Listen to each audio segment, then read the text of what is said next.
Ce soir, je dîne avec un ami qui est un grand amateur passionné de vin et en particulier de vin de Bourgogne.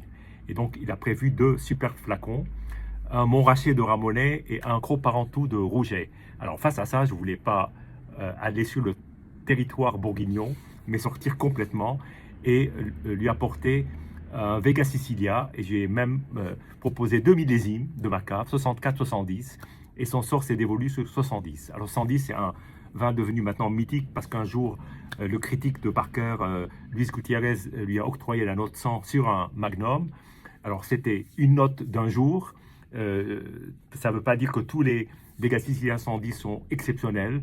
J'en ai déjà ouvert un qui évidemment avait le caractère de Vega, mais il était sur le déclin. J'avais été plutôt déçu par rapport à ce que j'attendais, parce que j'ai eu de plus beaux souvenirs avec des Vega beaucoup moins prestigieux, je dirais.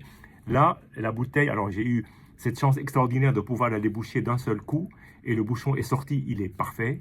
Et en sentant la bouteille au début, je me suis dit, ah, ça promet. Alors, on va voir. Donc, je viens de me servir du vin. Alors, la couleur est une couleur évoluée, évidemment, mais encore de très belles teintes rouges, un peu légèrement orangées. Mais en tout cas, c'est encore une teinte, je dirais, Bordeaux, presque, d'un Bordeaux qui aurait cet âge-là, mais qui soit évidemment en excellente santé.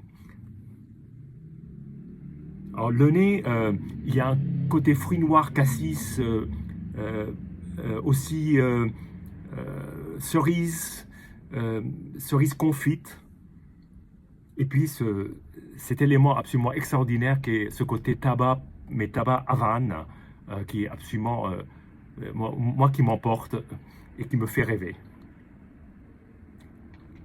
L'attaque est énorme et d'une grande fraîcheur. Tout de suite, le vin commence à se déployer dans le palais petit à petit, par petites touches, par petites notes, comme par couches successives. Et puis, il y a cet aspect qui est très particulier, qui est à la fois de la finesse, de l'élégance, et puis une belle concentration, sans aucune surpuissance. Il est évidemment très présent, on le sent, avec une très belle longueur en bouche. Il y a ce toucher en bouche qui est absolument magnifique, et surtout cette fin qui est tranquille, sereine, et qui vous emmène loin, dans des souvenirs probablement cachés dans votre mémoire d'égout. En tout cas, c'est une très très très belle bouteille, et je vous dis santé et à bientôt.